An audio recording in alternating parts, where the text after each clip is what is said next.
Hello, Psych2Go viewers. Our guest for today's live stream is Jonathan Decker. Jonathan is a licensed marriage and family therapist with a master's degree in family therapy and a bachelor's in psychology. He is the clinical director of the trauma healing clinic Mending Light, and he is the founder and host of two amazing YouTube channels, Cinema Therapy and Mending Light. Welcome, Jonathan. Thank you so much for joining us today. Hello, and thank you for having me.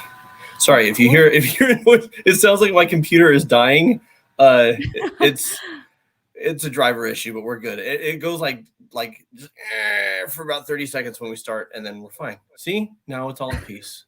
No problem. You're good. I can't even hear it anymore. Okay, good. That's good. Awesome. So hello, thanks for having me today. Of course. I love your channel. I'm a big fan of both. They're amazing. And I just love how you combine media and movies with mental health. I think that's so interesting and unique. Thank you. Yeah. I have this intense love of cinema that wouldn't leave. You know, I decided to become a therapist instead of a filmmaker or an actor. And so I thought, well, I can leave this behind. And it just was there gnawing at me all the time. And I thought, what am I supposed to do with this? And my wife likes to say, you have your passions for a reason, right? That if there's something inside you that won't leave you alone, then it's meant to go out into the world, or it's meant for you to create it just for yourself. But it can't just stay inside and gnaw at you. You got to do something with it. So this is what we did. I love that because it's very relatable. Other people feel like maybe they have to give up a hobby or something because of their career, when you really don't have to. You can find ways of like incorporating it all. Yeah. I love that. So for starters, can you tell us what inspired you to become a mental health content creator, and a little bit about your background? Yeah. So I was born and raised in Arizona, and had a very nurturing, empathetic mother. I have a very kind-hearted father, but my empathy, my compassion, the skills that I put to use in therapy are very much her. She didn't have a degree in counseling, but she was always the person that people called for a listening ear, for good advice. And she was just naturally gifted at connecting with people and helping them to resolve their problems, or helping them to feel seen and loved and heard. And I think I inherited that from her. But in high school, I made movies with my friends. And when I got to college, I thought, okay, do I go into film or do I go into therapy? And I decided to go into therapy. And so how did I start making content where I blend the two? It really came down to, I used to use movie clips in presentations, and I use movie clips in courses that I would teach in the community, relationship courses. There's a course called How to Avoid Falling in Love with a Jerk, based on the book by the same name. I was a certified facilitator of that, but I would pepper it with clips from The Office, or clips from Star Wars, or all sorts of stuff to drive home the points. And I saw really clearly that mental health constructs and theories and modalities, the language of academia, in my opinion, kind of suffocates the heart and soul of psychology. And what I mean by that is, there's how, and I don't mean to disparage academia. Obviously, the research that people do helps millions of people. But I don't know your average person who's going to pick up a journal, an academic journal, and really dig into it and get what they need out of it. There has to be some sort of translation mechanism between academia and the mainstream. And when I was using movie clips to teach these concepts, I realized that makes the abstract more concrete. People can see what it looks like, right? If they could see characters going through it. It's the reason why we connect so much to stories. It's the reason why we learn so much from the journeys of these characters, is because we want to vicariously experience something that is healing for us, or that is helpful for us. The issue with movies, of course, is that even when they get it right, they take something that takes years and condense it down to 2 hours. And so we have to be realistic about what the journey actually looks like. But that's the power of it. And I feel like my talent, and I don't say this with any sort of boasting, because I think we all have talents and gifts, and we all have weaknesses. And I've been to so many academic conferences where I thought I could never come up with this level of research, this level of intricacy, this level of quality, but I could probably present it better because I have a background in stand-up comedy. Right. And so when it comes to you taking this material and having it reach people in a way that lands, that's kind of where this all came together. And Alan, who, if you watch Cinema Therapy, he's my co-host, he's my best friend. We were college roommates, and I just knew we'd done some films together. I knew I couldn't pull off a show because we were looking at creating basically a half-an-hour television show every week. Oh, but I wow. knew he had the talent and he had the skills and he had the know-how from his years in the film industry to produce this thing. And I also knew he would be just, we were good on camera together. And so that's where all this kind of came together. That's amazing because what you do is educational, but it's relatable. Like you make it in a way that's relatable and people can connect with it instead of it being like academic jargon kind of. Yeah. Yeah. Yeah. That's the idea, is we're trying to entertain people into learning something. Oh my gosh, that's smart. My wife Alicia, she calls it edutainment, right? That's our brand of what we're doing is edutainment.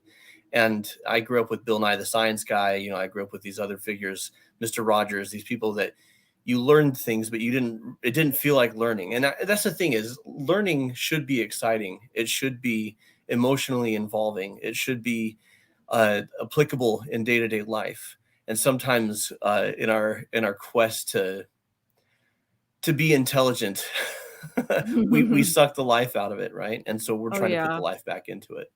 I can relate to that being in grad school. For sure. Yeah. For Yeah. sure. So thank you for that. Sorry. Yeah, tell me really fast, what are you studying? Public administration. Oh, cool. And public policy. Okay. There's a lot of good work that needs to be done there. Exactly. You'd be in a position to make a major difference. Where are you studying? USC. Nice. Okay. Yeah. I've been to USC campus before. And it's really nice, huh? It's super nice. Yeah. Mm-hmm. As I recall, I was there because the Gottmans were presenting, and I liked USC a lot. Very cool. So that's awesome. Yeah. So let's do this thing. What do you got for me? Let's do this. Okay. First starters, based on your expertise as a therapist, how do you define a toxic relationship in general? I think what makes we have to be careful, because that word is thrown around so much now that anytime someone loses their temper or acts selfish for a time or is petty, we may be quick to label that relationship toxic. But if that's the case, all relationships are toxic, and we're human.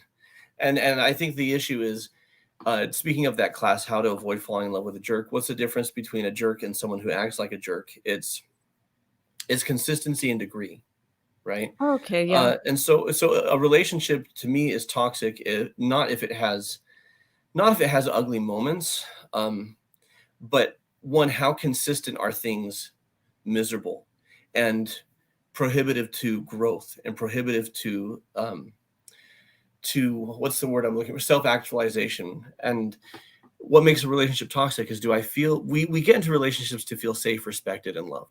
Mm-hmm. And what happens if a relationship over a prolonged period of time, we don't feel safe, respected, and loved? And not only that, but there are people in the relationship who are not showing accountability or humility or willingness to change and effort to change, right? And so a healthy, I think we can say what's toxic by talking about what's not toxic. What's not toxic is a relationship where I feel supported in my dreams. What's not toxic is a relationship where I feel like I'm seen and understood and desired for who I am. What's not toxic is finding that sweet spot between I'm accepted for who I am, but I'm growing into a better version of me, right? Oh, yeah. Mm-hmm. Because there's a difference between I am who I am, my tastes, my desires, my preferences, my interests, they are what they are. And I'll always be this person, but I can, within that, become the better version. And someone trying to say who you are doesn't work. Who you are needs to change on a fundamental level, right? There's a big difference between that. And I would say the second one is indicative of a toxic relationship. A toxic relationship looks like gaslighting. It looks like blame shifting, lies, and manipulation. And a toxic relationship looks like it's not just accountability. We need accountability, but we also need effort. And look, I've seen toxic relationships turn into healthy relationships. That's why I became a couples therapist, right? I've seen that happen. I've had a hand in that happening. The hard part about that is people see toxic relationships turning to healthy relationships, so they stay in their toxic relationship and think, if I just hold on a little longer. And what I would say is you need to see sincere humility and accountability and effort to change if you're even going to consider staying. And then my last part of this multi-layered answer to your question is it's consistency and it's degree. Because what I tell people, the reason people stay in toxic relationships is because of the good things and the good times. The fact is, very few people are all out monsters. Most people want to feel safe, loved, and respected, and they may go about it in maladaptive ways, or may have learned to be selfish, or they may have learned to be hurtful. But we stay because in a toxic relationship, a toxic partner sometimes is sweet, sometimes is kind, sometimes is caring. And for some, that's a deliberate manipulation. And for others, it is sincere. They just don't have their demons under control, right? Exactly. And so what I tell people is it's not what they're like at their best, it's what they're like at their worst. Wow. Because we stay because of what they're like at their best. And that's the other question. Like, what are they like at their worst? Because listen, I've made a lot of mistakes in my marriage. This is something on our Mending Light channel. My wife and I we've got a new video series called Marriage Problems, because so many people just assume that we had this perfect idyllic marriage and that we never fought and that we never, and so we created these new videos to say, we're going to talk candidly, not to air our dirty laundry, but like what we struggled with and what we've learned from it. And so I've made a lot of mistakes in my marriage. And I've made a lot of mistakes as a person. But one thing that I have going for me, Alicia says, is that I don't have a mean bone in my body. And so I remember one time I said to her, I'm sorry I got so mad. And she said, when did you get mad? And I said, about 10 minutes ago. And she says, that was you mad? And I said, yeah. And she goes, we're going to be fine. Right. So that was okay. Yeah. So again, you may have somebody who at their worst, they can be rude, condescending, critical, defensive, withdrawing, but is their worst abusive? Yeah. If their worst is actually abusive, it may not matter what their best is like. That's a good point. It's like, how do they treat you when they're upset? Do they still respect you? Do they cross your boundaries? That's a really good point. Yeah. Absolutely. Thank you for that. And honestly, I like that you approach it with empathy, because even the people who are toxic or who are being like rude, you have to approach it with empathy because they probably have their own traumas. Most likely they do.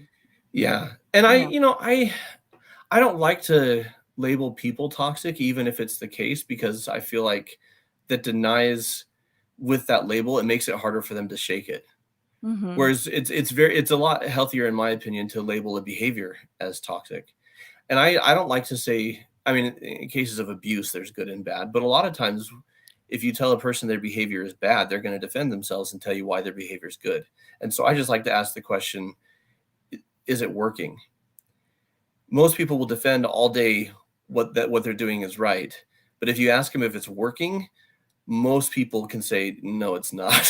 and then at that point, you can say, let's explore some other options, right? Let's explore some other ways of approaching this. Yeah, well, thank you for that. And I do like what you mentioned about maybe not labeling people, because then people live up to that label, right? Yeah. Sometimes. Or it might make them feel like they want to. Yeah. Like the fox in Zootopia, right? Right. if I'm always treated like a predator, or if I'm always treated like I'm bad, then I'm just going to be that way because, anyways. Right. Well, thank you for that. And in terms of toxic behavior, in what are some examples of like crossing boundaries in any general sense, like friendships, romantic relationships? Like, what are some examples of crossing boundaries for people who maybe don't know? I think it's important to recognize, I'm going to answer that. I'm going to do a real quick detour, that most people want to feel safe, loved, and respected. And so most boundary violations are people making a desperate attempt to feel safe, loved, and respected, or reacting to not feeling that way. And so the best way to not cross over another person's boundaries is to do the work to feel safe, loved, and respected by yourself. Because then you're not constantly, because I've been needy and I've been desperate and I've said and done things that were pathetic or rude Oh. or demanding, younger me. And I realized it came from a place of insecurity. It came from a place of fear. And so, one, when you're dealing with somebody who's crossing boundaries, I'll answer the question of what boundary violations look like. But it's important to draw your boundaries more firmly, and you don't need to judge the person in order to say for yourself, does this work for me or does it not work for me? Right? You're not obligated to stay in any relationship. Even relationships like marriage, in cases where, I'm not saying if it's hard, leave. I'm saying in cases where you're trying to spend your life with somebody, right? Is this a relationship that is going to help you to become your highest and best self? So boundary violations look like, the easiest answer is you tell somebody what works for you and what doesn't, and they trespass over it. Yeah. You tell somebody what you need to feel safe, loved, and respected, and they say, well, what I want matters more. Because a healthy conversation is, oh, that's what you need to feel safe, loved, and respected. That's not a fit for me, because here's what I need to feel safe, loved, and respected. Can we come to some sort of consensus, or do we need to either end the relationship or adjust the nature of the relationship so it's now a friendship? Or with family members, I have family members who are boundary crossers. If it were extreme or abusive, I would cut them out of my life, even though they're family, because no obligation is worth your mental and emotional health. But other people, I say, okay, we're going to have a Sunday dinner relationship. You're not going to get to know my darkest secrets because you crossed the boundaries through gossip, right? Or I'm not going to rely on you as my confidant, or I'm not going to call on you in my hour of need because you've shown that sometimes you'll be there and other times you say you'll be there and then you back out at the last minute, right? What you've shown me is that I can't trust you. Doesn't mean I stop caring about you. It means now we have Sunday dinner relationship and we chit chat for a couple hours, and it's fine and it's loving and it's genuine and it's sincere, but it's not as profound as it could be because the trust isn't there. It's like keeping them at an arm's length. Yeah. And I guess I could go into, there are hundreds of examples of what a boundary violation looks like, but I think the simple definition, like I say, is if you say, this is what I need to feel safe, loved, and respected, and the other person repeatedly crosses that line without accountability or effort to change. And it takes both, because you can have someone who crosses your boundaries 1,000 times and they keep telling you they're sorry, but they're not trying to be different. And I don't know that you need to stay there. Right? Exactly. I like what you mentioned about, like, you can genuinely like a person, but realize that they are not respecting you and that they're crossing your boundaries. So you can't have a profound relationship with them. That doesn't mean you hate them. Yeah. No. And I don't even have to judge them. I can just say, well, this is where they're at based on their life experiences and their choices. This is what they're able to bring to the table. And what they're able to bring to the table makes me feel disrespected, unloved, or unsafe. Right. I agree with that. So in terms of trauma, I wanted to bring this up because I think this is important and something that people don't always want to talk about. Maybe trigger warning, we're going to talk about trauma. But how does trauma result in people staying in toxic relationships even when they know they're unhealthy? So trauma is, for some people, it's my world used to feel safe. The world around me, how I experienced life, there was a lot of hope and a lot of stability, and then that was ripped away by a traumatic act or series of acts or incidents. For other people, they never had the original I feel safe, or I felt safe, right? And so what ends up happening is now my life is fear. And when I'm in an unhealthy relationship and I know it's unhealthy and I refuse to get out, most often it's because I'm afraid.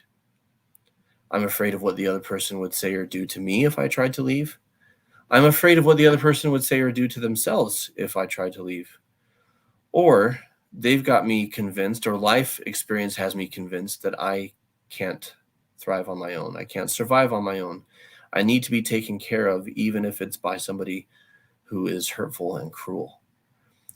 I recently read this book called Feel the Fear and Do It Anyway by Dr. I think it's Sue Carroll. I can't remember exactly her name, but Feel the Fear and Do It Anyway. And in that book, she talks about most of our fear, no matter what the surface of it is, comes down to the same thing, which is the feeling that I can't handle this. And that's why we're afraid. And so the cure is to grow in confidence in your ability to handle things. For some, it's self-defense classes. For others, it's financial independence, doing online courses or watching the videos, or whatever. Or for others, it's going to therapy and learning how to be emotionally independent. Mm-hmm. And you get to a place where, okay, I can be on my own now. I don't need this relationship to fulfill me or to feel taken care of. And the problem with abusers, one of many problems with abusers, is they're keen on convincing the abused on their own inability to function. Wow. Right? It's a form of gaslighting, your own inability to think, your own inability to reason. You need me, no one else will ever love you, these types of things. And of course, it's not true. And so I really do think the more I do couples therapy and the more I do trauma therapy, the more I think the core of most of our problems is insecurity. Mm-hmm. Even arrogance and ego in egotistical behavior comes down to insecurity, right? If I have to posture and project how great I am and how in control I am and how I know everything and how I don't make mistakes, or this isn't my fault, or that's not my fault, or look what you made me do. It comes across as strength, but it's a counterfeit. Mm-hmm. Right? I'm afraid that people will see my weakness, including me, so I have to bury it so deep that I don't think I have it. Real confidence is owning your mistakes. Real confidence is owning your weaknesses. And real confidence is trusting in your ability to say, okay, I don't know how to do this, but I'm as capable as anybody and I can learn. Right? Exactly. So why do people stay in abusive relationships? I think it's that insecurity in a lot of cases. In some cases, it's just plain, I don't feel physically safe if I try and leave, right? Exactly. In some cases, it's almost not the other person's decision. Like they're in an abusive relationship, or it's like domestic violence. In other cases, though, what you're trying to say, or what I'm interpreting it as, are you trying to say it's like that fear stems from like a loss of control in some ways? Yeah. Like a loss of control and maybe a lack of self-love. It's definitely a lack of self-love. And the loss of control thing is interesting because people try to counter that by controlling people around them or controlling their circumstances. But the only thing you really can control, and this is the power of it, I can control me. I can control my mind. I can control my emotions. And if it feels like I can't, it's because I haven't learned the right skills and practiced them enough. The fact is, it's going to be rough for a while trying to do that. But any of us can self-soothe. Any of us can re-engage when we're calm and clear-headed. Any of us can assess a situation and make strategies. Or any of us can also call in backup and use resources that are available to us, right, to help us get into a good place.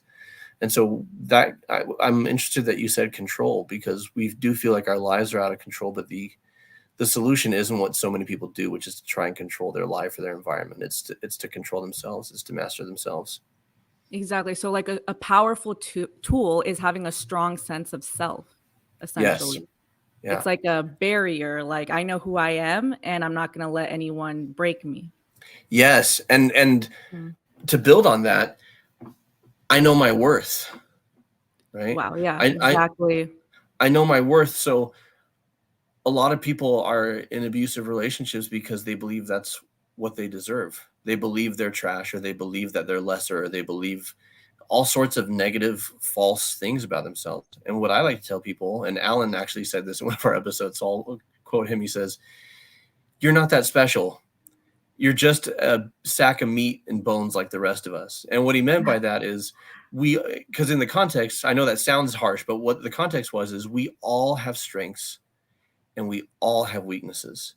Yeah. So either all of us have worth or none of us do, because we're all basically the same. Like the strengths take different forms and the weaknesses take different forms. But most people aren't willing to say that their neighbor, their friend, their family member, their loved ones are worthless, or that a stranger that they meet is worthless. But they believe that they're worthless. And so Alan's point is, what makes you so special that everybody else has worth and you don't? Right? I love that. So I like we're all just sacks of meat doing the best we can. And Right. so either we all have worth or none of us do. And I choose to believe that we all do. In which case, I don't deserve to be treated poorly. Right. Because no one does. Right? I don't deserve abuse or neglect. Mm-hmm. Because no one does. Right? We all have that innate worth. Alicia and I have created this program because Mending Light is our other YouTube channel, and Cinema Therapy exists kind of like that. That's the YouTube channel is the business, right? But Mending Light, that channel is kind of a gateway if people choose to get support for trauma.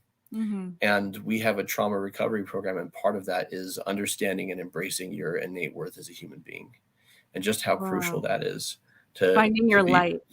Yeah, and that's where the name Mended Light comes from. Is the idea that we all have light within us that we can share, that we can shine, that we can use. And when you experience a trauma, when you experience abuse, when you experience a toxic relationship, oftentimes it feels like that light is flickering or dimming or going out. And so how do we mend that? That's where that name comes from. I love that. And honestly, since you're like the cinema guy, it's funny when you were talking about like we accept the love we think we deserve. That's like perks of being a wallflower. Yes. We accept the love we think we deserve. You know what's funny is I hadn't seen that movie until last year, because we did it for an episode, but I have been teaching that principle, and that's the thing is, good ideas don't really originate from any one person. Right. You know, anytime I say something that people think, oh, that was wise or helpful, they're like, did you come up with that? I'm like, kind of. I'm sure others have had that thought. And the only reason I had the thought is because I've read and watched and listened to the thoughts and learnings of so many other people that have stimulated my brain. Right. So. Exactly. And do you think, going off of that concept of we accept the love we think we deserve, do you think it's almost subconscious sometimes, like triggered by maybe traumas or just a subconscious thing? It's not always something that people are aware of. Oh, yeah. Like, I think there's a huge disconnect sometimes between our logic and our emotion and what we think and what we feel. Because if you look at brain biology, right, and you look at neural pathways and how these things develop across time, you can have light bulb moments and insights when you grow and mature. But in a high pressure situation or in an emotional situation, you're going to default to childhood. You're going to default to the emotional, like, so if I was raised by abusive parents, I may believe I'm worthless. And when there's a problem or somebody else is angry, I caused it. Right. And I can learn as an adult, excuse me, I might sneeze here on the air. I'm looking at the light. It's okay. Excuse me. Bless you. Thank you. I may learn as an adult. No, of course a child's not responsible for the behavior of their parents, right? And no, of course I'm not worthless because everybody has worth. And I may accept that on a logical level, but on the deeper level, emotionally, I still feel like I'm worthless because that's what I had from childhood. And so how do we merge the two? Is being aware, is bringing the subconscious into the conscious.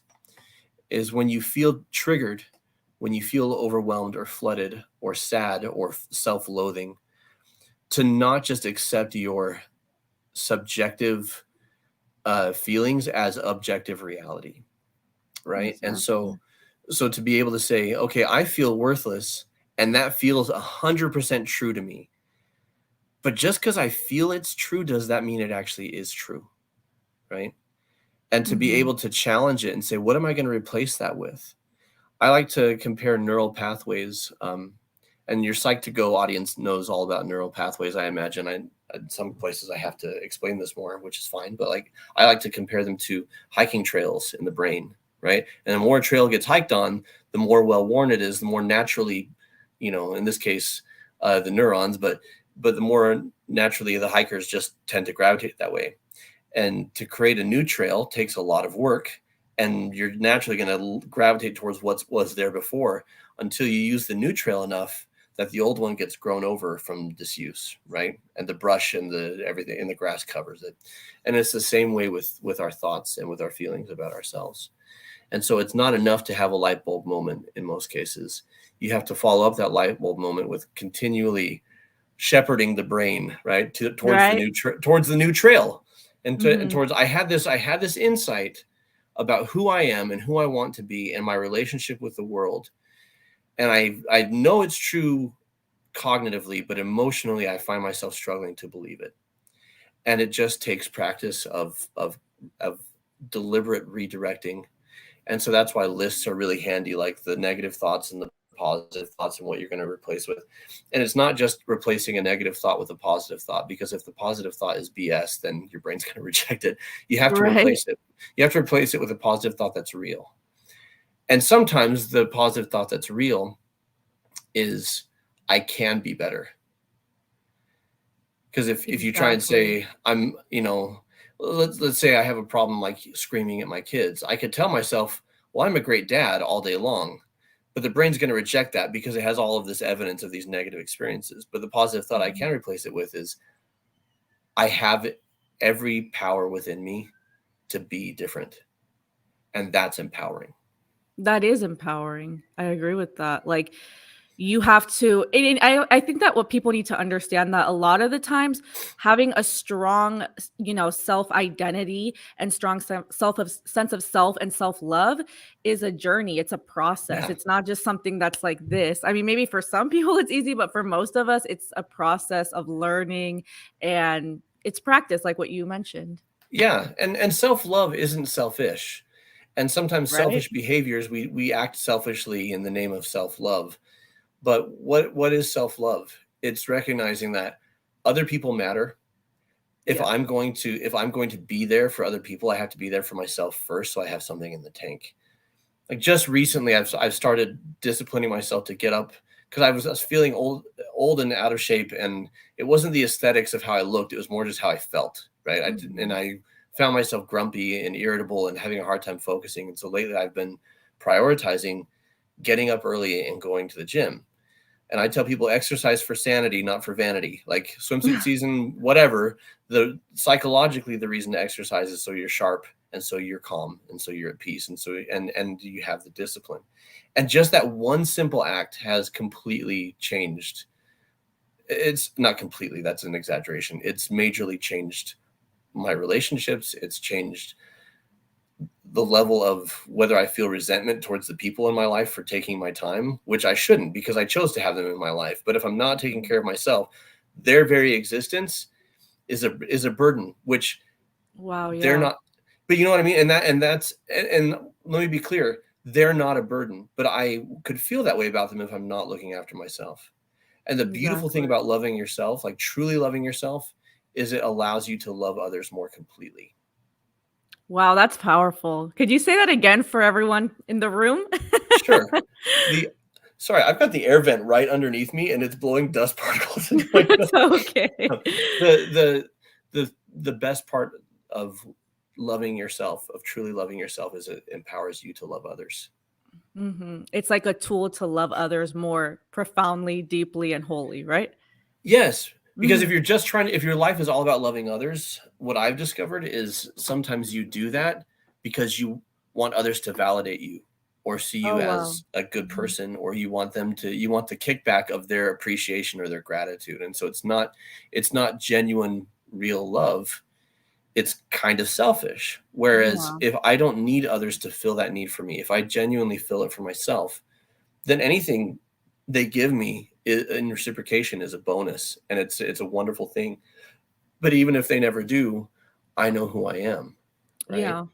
And it helps me to make sure that my love is actual love instead of I'm quid pro quo, right?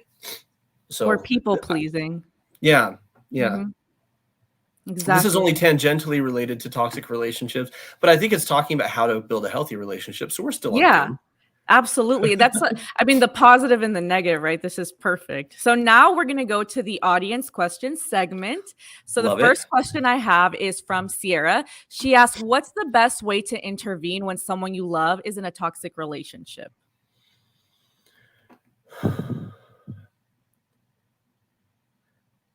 That word intervention, we usually use it to mean that you're not able to manage your own life anymore, and for your own good, we're taking the reins of your free will from you. And I'm not saying that's never the right thing to do. I'm saying you got to be careful, because most often that'll backfire. Most often what's going to happen is if you try and intervene and sabotage a relationship, you're going to lose your ability to connect with, influence, be there for that person, and they're going to go deeper into the abusive relationship. The best way to intervene is just to speak your mind. One of my favorite phrases, not in therapy as much, but just in like my personal relationships with people, is I'm going to say this once and then I'm going to leave it alone. Because generally speaking, I don't like to intervene in people's lives unless they invite me to. Right? In therapy, right. I've got the invitation.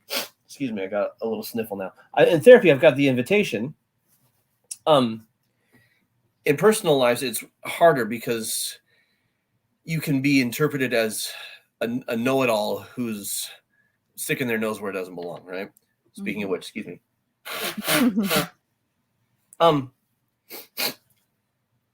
And so what I like to say is, I'm going to say this once and I'm going to leave it alone. I'm also coming at this from my own perspective, so take that for what it's worth. I'm concerned, and here's why. And then speak your piece. And you can even own up front. Like, you could strip away any reason for defensiveness. You could say things like, I may not have all the information.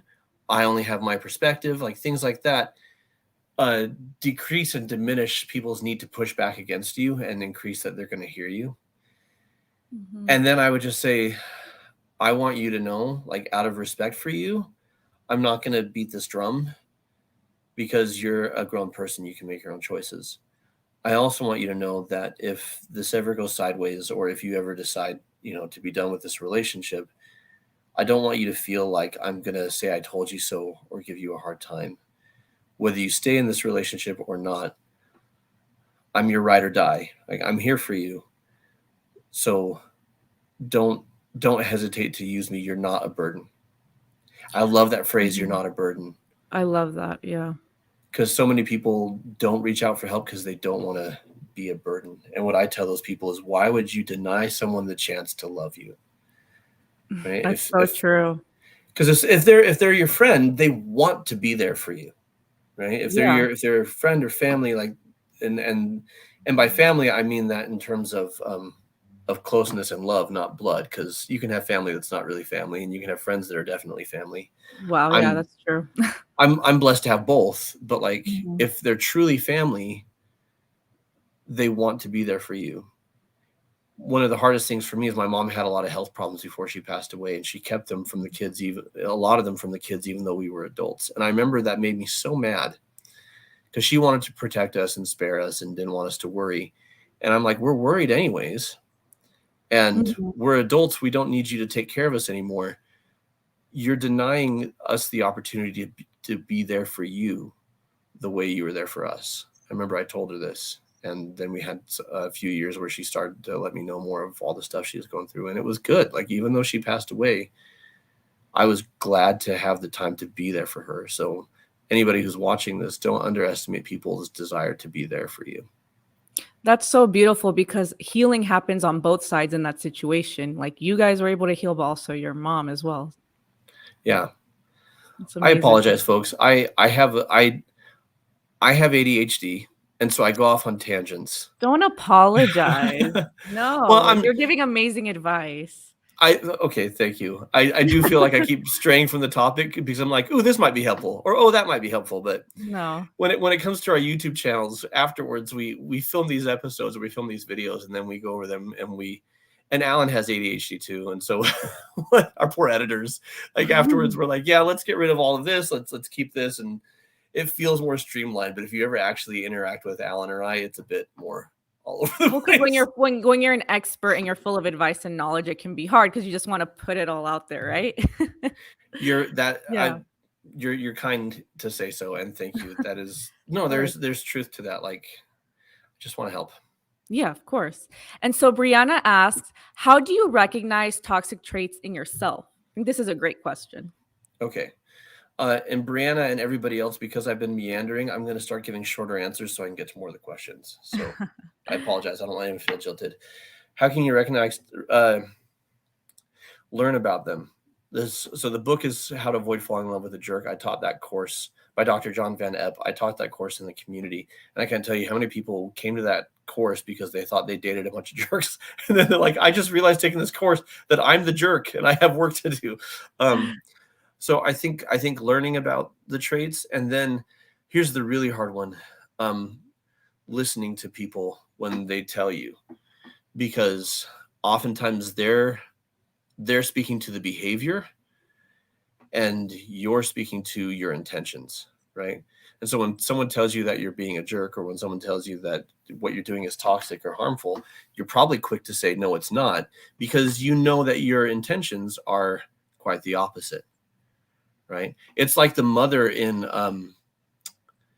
what's the Seeing Red? No, Turning Red. The Disney, if you've seen that, it's like the mother in Turning Red, or in Everything Everywhere All at Once, same thing. Where these mothers can't for a long time see themselves as toxic and even sometimes abusive because their heart's in the right place and they can't imagine that what they're doing is causing harm. Oh, wow. That's a great point. And so how do you recognize toxic traits in yourself? I've never met a person who was displaying toxic behaviors who, at least early on, saw that their behaviors were toxic. Right. All of them thought, I'm doing good. I'm trying to help. This is needed. This is right. Right? Yeah. So I think we need to listen to other people. And that doesn't mean that if someone says something, you just accept it as truth, but you shouldn't dismiss it out of hand either. Right. I've always seen myself as a good person because I am a good person. Like, I try and do right by others, and I try and help, and I try and be kind and compassionate. But something I've learned the past couple of years in my marriage, speaking of the video series I'm doing with my wife on Mending Light right now, is I had major blind spots of selfishness and dishonesty, and they started with being dishonest with myself. And because I believed myself to be such a good person, when my wife told me, I'm like, what the hell are you even talking about? Who are you talking to? Like, what is this? This isn't me. And it took a long time for me, like, to clear the cobwebs of my own perspective and see hers. And so, exactly. Yeah. I think it's the ability to self-reflect as well, like always reminding yourself, okay, there are things that I do wrong. I need to assess myself. I wanted you to see this, John, though. Oni said, my mom has breast cancer and did something similar to us. So your random gem helped me out a lot. Thank you, John. Thank you. Thank you, Oni girl. And please give, your mom doesn't know me. So if I say give my love to your mother, she'll be like, who's that? And who cares? She'll be like, thanks, but give my love to your mother. She could watch this. which sounds like a schoolyard insult now that I hear it coming out of my mouth. Anyways, we'll keep moving. Okay. Okay. Before you go to the next question, the tricky thing about self-reflection is even that could be taken to an extreme where now it's a neurosis and you're obsessively thinking, did I do the right thing? Did I say the right thing? Are my motivations right? And then here's the thing about mental health, guys. We're all messed up in one way or another, right? It's just different from person to person. And when people say, this is what I think and feel, is that normal? I always tell them the same thing, which is there's no such thing as normal. So just embrace our collective beauty and our collective brokenness, and then we just work through it as best we can. Exactly. All right. Do you see this one? I wanted to I highlight it. do. Nuran asks, how do I distance myself from someone who is being too toxic? I always feel like I'm hurting them, even though it's hurting me by staying around that energy, which I think we can all relate to that. It can be so hard to leave. Here's what I would say. It will hurt them. Wow. But your job isn't to spare the people you love pain. I'm reminded of Marlin in Finding Nemo when he's like, I promised that I would never let anything happen to him. And Dory says, well, that's a funny thing to promise. If you never let anything happen to him, then nothing will ever happen to him. The fact is, relationships are a gamble. And C.S. Lewis and others have said that pain is the price that we pay to experience love, right? And Wow. you can live without, you can't really live without pain, but you can minimize pain by living without love. But then what's the quality of life of that, right? Exactly. And so if you're in a relationship with someone and it's toxic and it's demeaning to your, let me find the exact phrase because I like this phrase a lot. I've heard someone say, like, what's just cause for breaking up or just cause for divorce? It's a prolonged and apparently irredeemable relationship that is destructive of a person's dignity as a human being. Wow. If being in this relationship is destructive of your dignity, I applaud you for your selfless concern for the other person, but this is a virtue turned into a vice, right? That level of selfless sacrifice comes to an extreme where it's now something that not only hurts you, but let's say you don't really care too much about it hurting you. You're worried about the other person. Well, it's hurting them because they're now with somebody who every day wishes they weren't, right? And so I know a lot of media references, but Sting and the Police, if you love someone, set them free. I think that staying means nothing unless someone's free to leave. And so you have to make yourself free to leave. If this relationship isn't going to work, it's a mercy to end it sooner rather than later. Yeah. And pain is a part of life, but it's Yeah. knowing when to walk away. And so I like that point that you made because you can't completely avoid pain, right? I mean, it's just a part of the human experience, right? Yeah. Yeah, And the person that you're with that you're concerned about, maybe this will be the wake up call they need, right? exactly. They'll always regret hurting you and losing you, but now they're like, oh, this is what happens when I act like this. Sometimes people change. Sometimes they dig deeper into their bitterness and their views on the world, but that's not really up to you. Exactly. And so this is going to be the last question, the last audience question. How can you help someone who's a narcissist but doesn't realize it when you talk with them about it and then they get mad? Oh, wow. It's a loaded question. It is a loaded question. Right. Okay, there's a shorter version and a longer version. The shorter version is remove the expectation from yourself that it's your duty to, well, I was going to say duty to help them, but I'll actually change that to strip yourself of expectations of outcomes. There is no one right way, and there are people that you could do everything right. You could do it in the healthiest way possible. You could, and there's too many walls there. There's too many walls of self-protection. In the case of a narcissist, there's this fear of, if I am wrong or if I've made mistakes, then that's weakness. And so I can't be wrong and I can't make mistakes. And so how someone like that, you're fighting this endless battle to get them to acknowledge that they've done wrong, that they've made a mistake, that they're flawed. And they are deeply, deeply invested in not coming to that conclusion. And so they'll fight you tooth and nail. And so the question to ask yourself is not, how can I get them to see it? The question to ask yourself is, what is my side, right? What is, out of human kindness, what can I say so that at least this thought is planted in their mind that they may recall later, that it may come back to them later and help them. You can say to someone like that, And I guess you said they're a narcissist and they won't see it even when you tell them. Well, maybe don't tell them they're a narcissist, because they don't see themselves as a narcissist, so they're going to reject that. And it's maybe try a different approach of talking about, is this working? Like, okay, let me tell you the behavior of yours that hurts me and pushes me away and makes me not want to be around you. And you can tell me what you're trying to accomplish with that behavior, and then I'll tell you what you can do that would actually give you that result.